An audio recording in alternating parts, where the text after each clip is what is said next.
अब हम एटम का टिपिकल स्ट्रक्चर जानते हैं। सेंटर में एक न्यूक्लियस जिसके अंदर प्रोटॉन्स और न्यूट्रॉन्स हैं और उसके इर्द गिर्द इलेक्ट्रॉन्स। एग्जाम्पल के लिए चलिए ऑक्सीजन एटम की स्ट्रक्चर को देखते हैं। क्या ये कुछ ऐसा दिखता है? जी हां, लेकिन क्या आप हमें बता सकते हैं कि यहां 2 इलेक्ट्रॉन्स पहले शेल में और 6 इलेक्ट्रॉन्स दूसरे शेल में क्यों हैं? हम इन्हें समान रूप से डिवाइड कर सकते हैं और हर एक शेल में 4 इलेक्ट्रॉन्स को डाल सकते हैं, है ना? नहीं, ऐसा मुमकिन नहीं है। इलेक्ट्रॉन्स किसी भी शेल में रैंडमली मौजूद नहीं हो सकते हैं। इलेक्ट्रॉन्स को ऑर्बिटल्स में एलोकेट करने के लिए स्पेसिफिक रूल्स हैं। चलिए रिस्पेक्टिव शेल्स में इलेक्ट्रॉन्स डिस्ट्रीब्यूशन से संबंधित रूल्स को समझते हैं और हमें उस फॉर्मूला को भी समझना है जो बताता है कि कितने इलेक्ट्रॉन्स एक पर्टिकुलर शेल में अलॉट किए जा सकते हैं। रुकिए, क्या हमारे पास फॉर्मूला है हर शेल में मैक्सिमम इलेक्ट्रॉन्स को कैलकुलेट करने के लिए? जी बिल्कुल।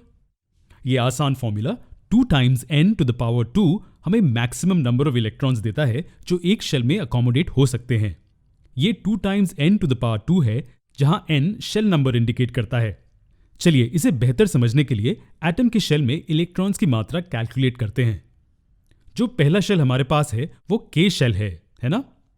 इसका मतलब कि शेल नंबर 1 है, तो वैल्यूज को सब्स्टिट्यूट करने से हमें 2 times 1 raised to 2 मिलता है, जो कि 2 times 1 होता है। इसलिए पहले शेल में जो कि K शेल है उसमें मैक्सिमम नंबर ऑफ इलेक्ट्रॉन्स 2 हैं। उसी तरह अगर हम L शेल जो कि शेल नंबर 2 है इसके लिए कैलकुलेट करना चाहेंगे तो हमें 2 times 2 raised to 2 मिलता है, जो कि 2 times 4 8 होता है। तो ये नंबर 8 हमें क्या बताता है? यह हमें बताता है कि ज्यादा से ज्यादा 8 इलेक्ट्रॉन्स मौजूद हो सकते हैं दूसरे शेल में। अब क्या आप बता सकते हैं कि तीसरे शेल में कितने मैक्सिमम इलेक्ट्रॉन्स हो सकते हैं? चलिए ढूंढते हैं। 2 times 3 raised to 2 जो कि 2 into 9 होता है, जो हमें 18 देता है।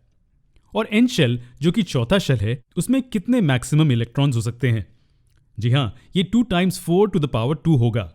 ये 2 times 16 के बराबर है, जो हमें 32 देता है। तो हम जानते हैं कि एक शेल में कितने मैक्सिमम इलेक्ट्रॉन्स हो सकते हैं। अब इंटरेस्टिंग पार्ट आता है। मान लीजिए हमारे पास एटम है जिसके न्यूक्लियस में 20 प्रोटॉन्स और 20 न्यूट्रॉन्स है।